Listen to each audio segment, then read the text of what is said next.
Ya. Kalau sholat terus larangan untuk melewati orang sholat di tempat itu yang tanpa sutra itu jaraknya berapa ini? Kira-kira tempat sujud? Kira-kira tempat sujud?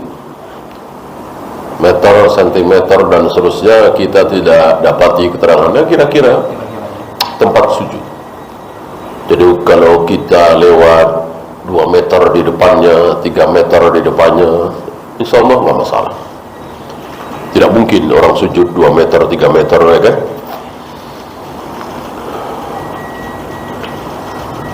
Adapun pakai sutra,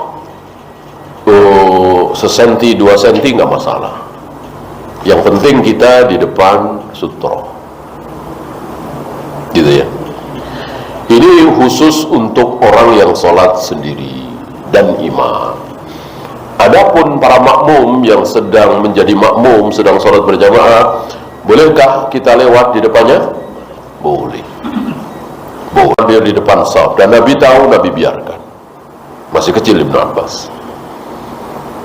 Begitu juga ketika kita misalnya batal misalnya ya, entut atau apa, kita kan batalkan sholat kita, padahal kita di shaf pertama.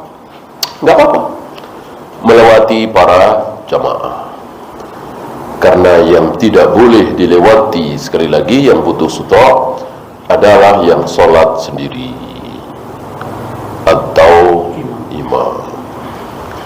Wallahu a'lam. Kalau sutra itu tingginya berapa?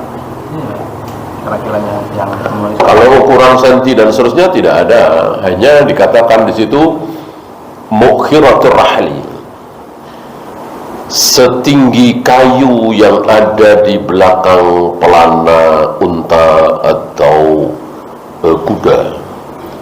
Jadi kebiasaan Rasul dan para sahabat waktu itu, ya manusia secara umum, kalau naik kuda atau unta, di belakangnya ada semacam kayu, ya mungkin sejengkal atau lebih, ya.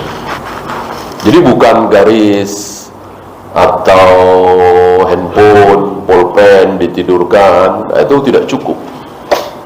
Kan harus meninggi, menjulang. Walaupun mungkin 10 cm, 15 cm, sejengkal lebih sedikit. Wallahu a'lam. Ya. Sekarang itu kan kalau sunnah itu kita tidak bisa dibantai bawah. Cuma ada beberapa jamaah maunya kalau sunnah dibantai bawah. Akhirnya memakai pakaian sebuah baru. Kalau ulama memakai celana. Itu gimana? Apakah dia yang berdosa nih yang membuat peraturan atau yang itu kan? Ya, tentu peraturan itu dibikin karena sesuatu, ya. Dan betul, tawaf tentu pelataran Ka'bah itu kan terbatas, ya. Tidak seperti padang Arafah misalnya yang luar biasa luasnya, terbatas. Nah, ketika manusia berjubel-jubel sampai ratusan ribu bahkan jutaan, siapa yang mestinya didahulukan? Iya, yang mestinya didahulukan adalah yang sedang umroh, yang sedang tawaf umroh, tawaf kudu, yang didahulukan. Gitu. Nah, maka peraturan ini ya sudah sepantasnya kita taati. Yang sunat ini, ya kan? Gitu. Nah, kecuali memang nggak padat-padat amat barangkali, ya. Kalau terlalu padat atau begini aja, seandainya tidak ada peraturan itu, ya. Seandainya tidak ada peraturan itu, mestinya kita menyadari itu banyak sekali yang pakai pakaian ihram sedang umroh. Saya sudah selesai, ya. Ngapain saya nambah padat gitu? Saya ngalah di atas. Kira-kira begitu lah. Kalau pada sadar itu. Ya. Jadi didahulukan yang memang al-aham wal-aham. Ya. Seandainya pada tahun, insya Allah kan tidak usah ada peraturan seperti itu. Seandainya mereka pada sadar. Saya kira larangan itu, peraturan itu tidak salah ya. Kecuali memang selama ini selalu muat ada peraturan seperti itu, ya buat apa? Ya kan? Kan kita tahu sendiri, berjubel luar biasa, ngantri luar biasa orang-orang yang umrah.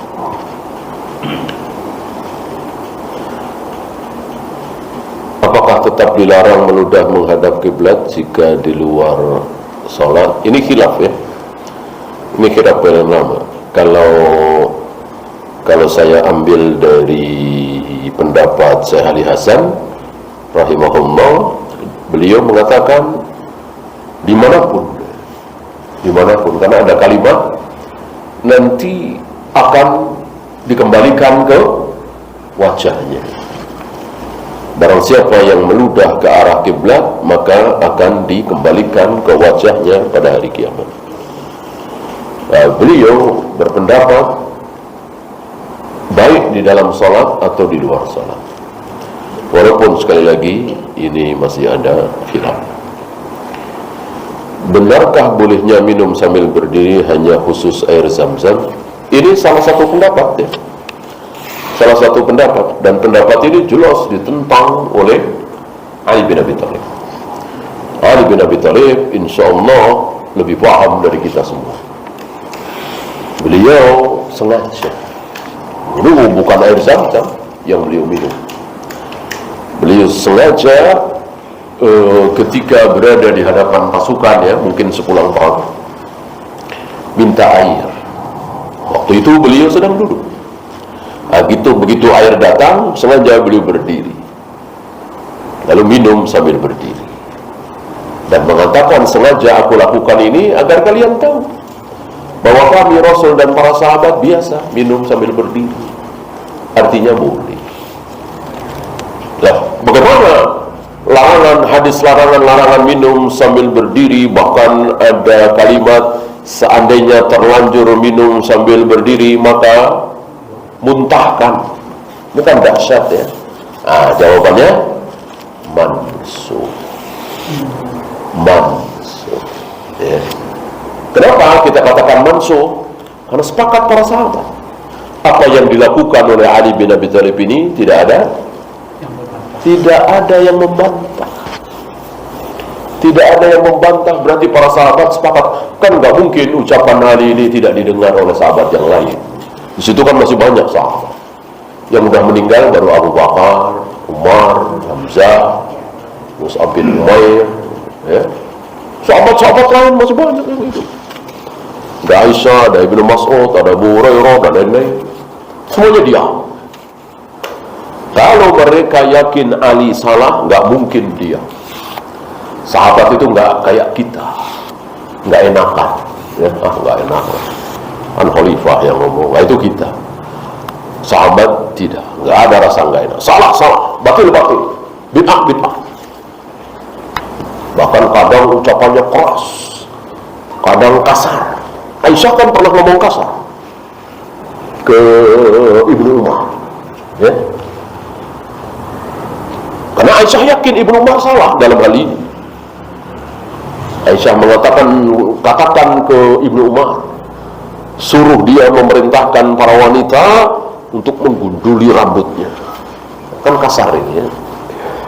Itu diucapkan oleh Aisyah dalam rangka menghilangkan subhat yang keluar dari mulut Ibnu Umar, bahwa wanita kalau mandi junub seluruh rambutnya harus basah. Wallahu a'lam. Assalamualaikum warahmatullahi wabarakatuh. Assalamualaikum. Ada seorang alim, dia menemui seorang DKM yang mengatakan bahwa pada saat imam sholat subuh itu sebagian atau seluruhnya imam masih bacanya kurang, benar atau palsu. Bacaannya Nah, si orang ini dikatakan salah satu guru agama di salah satu pendidikan, dan dia menawarkan untuk sholat subuh Anda siap yakin tidak, kalau Anda ujur boleh diganti, kalau tidak ada ujur Anda harus siap subuh sebagai imam. Nah, itu hukumnya gimana? Itu yang pertama. Yang kedua, kurban bagi yang berhaji itu seperti apa? Kurban apa? Kurban bagi yang berhaji. Berhaji. Yang ketiga tentang memahami suluk. Suluk. Yang pertama, seandainya beliau tidak menawarkan diri, mungkin lebih baik ya. Oh, imam tadi bacaannya yang salah, banyak yang salah, gini. Coba cari yang benar gitu. Kalau saya aja itu rasanya dengernya gimana ya? Kalau dia mengatakan cari yang lain gitu, ya, dan kita nggak tahu penilaian beliau itu benar apa salah, kita juga nggak tahu ya kan, imamnya seperti apa. Sifat salaf itu tidak seperti itu ya, menonjolkan diri, menawarkan diri dan seterusnya ya. Banyak para ilmuwan yang sholat di belakang imam-imam yang tidak sempurna bacaannya, mereka diam saja, kan dia yang tanggung jawab gitu. Yang kedua, bagaimana kurban bagi yang haji kita insya Allah kan tamattu, nggak mungkin ifrat, nggak mungkin qiran. Nah, salah satu sifat haji tamattu, dia wajib hadyu. Apa hadyu? Ya kurban biasa, tapi wajib. Kalau tidak haji kan tidak wajib. Ada orang kaya raya tapi dia tidak berkurban, tidak berdosa, walaupun dia kehilangan keutamaan yang luar biasa, kan mengalahkan jihad fisabilillah kan, kata Nabi alaihi salatu wassalam. Oleh karena itu Abu Bakar dan Umar pernah pada satu Idul Adha sengaja tidak berkurban karena memang tidak wajib gitu ya. Adapun yang haji tamattu wajib. Oleh karena itu kan ketika berhaji itu ada uang untuk membeli hewan kurban itu. Biasanya kan lewat Bank Rosdi itu ya. Nah, tentu kita tidak melihat hewannya kan, kita sikok saja dengan yang ngurus. Istilah yang bid'ah bahwa suluk itu bahasa Arab, betul, tapi bukan bahasa syariat, bukan bahasa Islam. Bahasa syariat, bahasa Islam adalah sholat, saum, syahadat, manhaj, akidah, dan seterusnya. Bid'ah itu bahasa Islam. Adapun suluk ya seperti baitun, maktabun, itu kan bahasa Arab. Apakah bahasa Islam? Tidak ada istilah itu gitu ya. Nah, hari ini yang jadi masalah adalah banyak bahasa Arab tapi bukan bahasa syariat dimasukkan ke dalam bahasa syariat, seolah-olah itu syariat, padahal sekedar bahasa Arab. Ada torekot, ada ma'rifat, apalagi di bank-bank syariah itu ya, banyak kata-kata bahasa Arab seolah menjadi bahasa syariat. Ada ini, ada itu, banyak. Termasuk suluk. Suluk, salaka yasluku, sulukan, jalan, cuma jalan, sekedar jalan yang ditempuh. Nah, sebagian tarekat-tarekat sufi memakai istilah suluk ini untuk menamai ibadah-ibadah mereka yang tidak ada contoh dari Nabi SAW.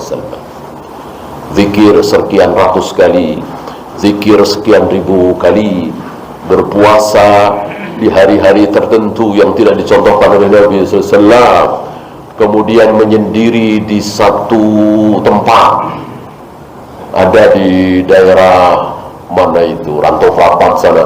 Itu pakai itu, satu orang satu, ya. Ada istilah mereka kobong-kobong gitu.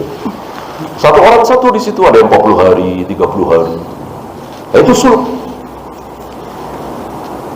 Sunnah apa bid'ah? Jelas bid'ah. Tidak ada ajaran dari Nabi alaihi salatu wassalam tentang suluk seperti itu.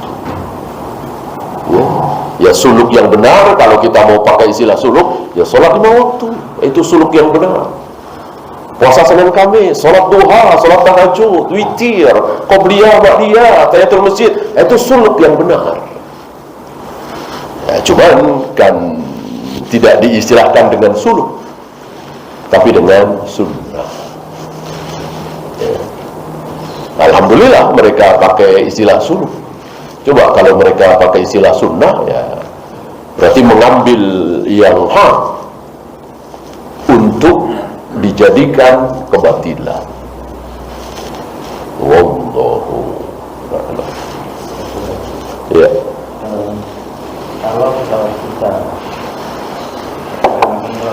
Ya. kita ke arah Mekah, Ya. kita pakai roda dulu. Ya. Tapi ada yang pendapat kalau pesawat itu ke Madinah, itu akan mendapati yang harus pakai umroh ini. Ya, gimana? Siapa yang lebih tahu? Siapa yang paling tahu? Tentu pilot, kan? Ya. Kita sikap kepada pilot. Pilot tahu. Pilotnya kan Saudi sana dan sudah dikasih tahu. Coba aja ketika kita mendarat di Jeddah, ada kan pengumuman dari pilot dengan bahasa Arab, bahasa Inggris, bahasa Indonesia, bahasa Melayu, bahwa sejam lagi kita mau melewati mikot, silakan bersiap-siap bagi yang mau umrah, kan gitu. Coba yang mendarat di Madinah, nggak ada.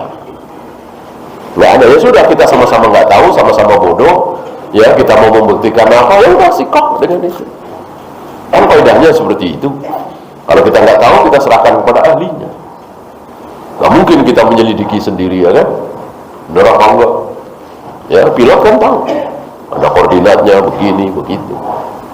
Insya Allah tidak, ya. Ketika mendarat di Madinah, belum melewati mikot. Ketika belum melewati mikot, ya nggak usah pakai pakaian ihram dulu. Nanti ketika melewati Zulhulaifah, yang orang sekarang mengatakan Bir Adi. Ya. Assalamualaikum. Selama ini kan kita belum tahu kalau tidak akan itu dibatasi seperti ini ya. Ya. Maka karena tidak maka sini menjadi bid'ah bagi kami. Ya, ketika itu dianggap sebagai sunnah keutamaan, iya. Tapi ketika jaga-jaga kalau taklim, barangkali ada wanita yang pakaiannya kurang sempurna, bisa tertutup oleh hijab, gitu. Yang terbaik mungkin hordeng, ya. Jadi ketika salat qomat, hordengnya terbuka. Dan itu kan secara akal yang mudah bisa difahami. Kalau imam salah gimana? Ya, bisa saja kan imam keliru, mestinya tahiyat awal dia naik, ya. Sudah terlanjur naik kan, mau nggak boleh kita bilang subhanallah. Kita bilang subhanallah itu ketika imam baru naik sedikit, biar turun lagi, kan begitu. Ini sudah berdiri, sudah masuk ke rukun berikutnya, sudah sedekap. Bolehkah kita mengucapkan subhanallah? Nggak boleh. Nggak boleh. Kita ikut. Jangan maksa imam untuk turun lagi. Subhanallah, subhanallah, subhanallah, subhanallah. Nggak boleh. Nggak boleh. Kecuali imam belum berdiri sempurna, belum sedekap. Lah, jamaah perempuan kan nggak tahu. orang ngandelin suara doang, otomatis jamaah perempuan apa? Katanya tawa. Jamaah laki-laki dan imam berdiri. Coba Allahu Akbar, kalau nggak kacau balau tuh, ya kan? Kacau balau nggak karu-karuan. Imam Assalamualaikum mungkin masih apa? Masih bangkit dari sujud ya. Ada beberapa pernah kejadian seperti itu. Sampai ibu-ibu mengatakan ini sujud lama amat. Sujud lama amat. Padahal bukan sujud, itu ayat akhir. Ya kan? Karena ada hordeng itu, karena ada pembatas itu. Nah, ini kan akal yang mudah sekali. Nah, di samping ditunjang, diperkuat oleh dalil-dalil tadi. Ada beberapa dalil. Ada laki-laki munafik yang suka sholat di masjid, tapi selalu nyari sop paling belakang. Karena lirak-lirik mulu. Ada wanita yang sangat cantik yang ikut berjamaah, bentar-bentar nengok belakang, bentar-bentar. Ini bukan sahabat, ini munafik. Dan Nabi tahu tentunya, tapi tidak menjadikan Nabi untuk memasang hijab. Wallahu ya. Ini kalau misalkan orang muslim biasa melakukan amalan sunnah,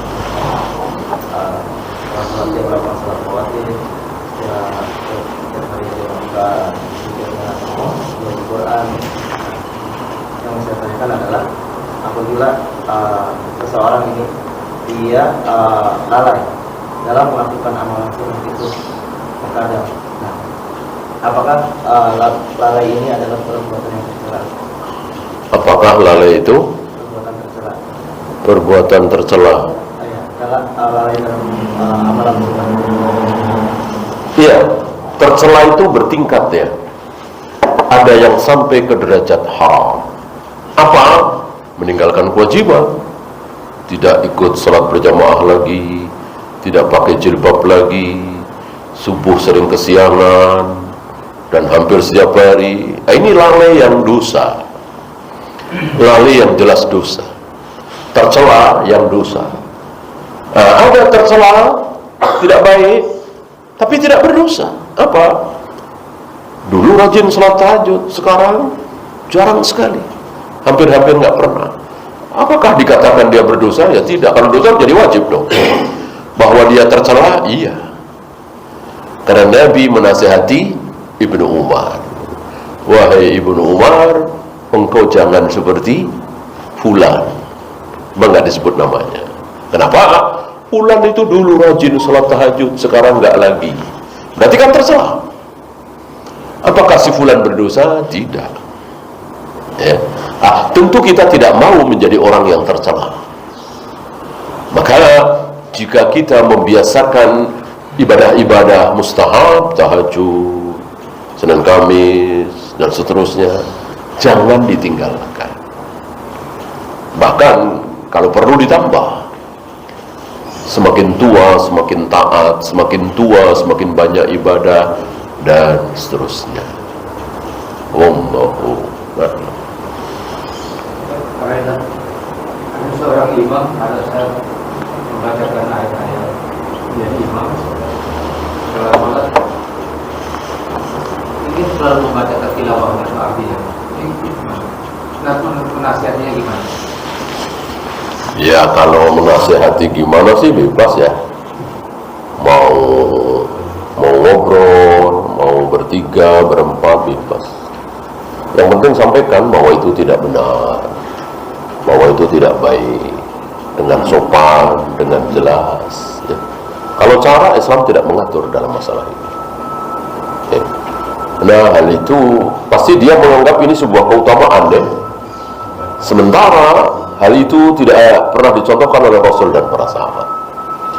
Ketika meyakini sebuah keutamaan padahal tidak ada contoh dari Rasul dan para sahabat, jelas itu bid'ah.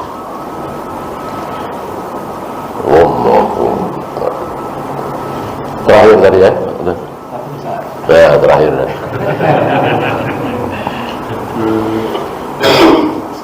Sholat imam itu ada di KN-nya lah ya, itu bikin bacaan Al-Quran di depan imam sholat. Terus dia itu mulai dari awal sampai akhir supaya katam gitu loh. Tapi dari imamnya itu membaca Al-Quran itu tidak ke arah tempat sujud itu imamnya itu, karena membaca Al-Quran itu. Nah itu bagaimana saja itu secara hukum boleh atau gimana? Ya, dari keterangan antum menunjukkan dia mempunyai kekurangan nih. Yang gampang saja dia tidak melihat ke tempat sujud, tapi baca. Yang kedua, jelas tidak ada contoh dari Rasul dan para sahabat. Yang ketiga dia takalluf. Dia takalluf. Kan Allah memerintahkan faqra'u ma tayassara minal Qur'an. Bacalah Al-Quran yang mudah. Yang mudah maksudnya hafal. Kalau hafal kan mudah, kalau nggak hafal sulit. Pakai baca itu kan, maka nggak usah ya. Apalagi pakai target ya kan, terawih. Kita sebagai makmum Nggak masalah, nggak masalah, nggak masalah. Ya jangankan cuma seperti itu. Makmum imam batal kentut, ya makmum ikut batal apa tidak? Tidak. Hadisnya jelas sekali, dalilnya jelas sekali. Umar sholatnya nggak sah, makmumnya sah. Ya, jadi kita nggak usah terlalu peduli dengan keadaan imam. Ya sama dengan imam pemimpin negeri kita, nggak usah terlalu peduli. Presiden kita, raja kita, khalifah kita mau kayak apa, kita tidak akan pernah ditanya oleh Allah presidenmu kayak apa, rajamu kayak apa. Nggak ada pertanyaan itu. Yang akan ditanya siapa? Presiden. Rakyatmu dulu kayak apa, ya? Engkau tahu rakyatmu pada minum khamr karena memang ada pabrik khamr, engkau nggak tutup, kayak apa itu? Pertanyaan itu. Engkau tahu rakyatmu pada berzina karena ada komplek pelacuran, tidak engkau tutup, kayak apa itu? Mengerikan ya. Pertanyaan Allah kepada para pemimpin mengerikan. Ini justru tidak disampaikan. Yang disampaikan malah hati-hati. Siapa yang kita coblos nanti akan ditanya oleh Allah. Wahyu dari mana itu? Kita akan ditanya oleh Allah, dulu nyoblos siapa, caleg yang mana. Innalillah, ini wahyu syaitan. Nggak ada seperti itu ya. Terakhir ya, jadi kita akhiri. Subhanakallahumma bihamdika asyhadu an la ilaha illa anta astaghfiruka wa atubu ilaik. Assalamualaikum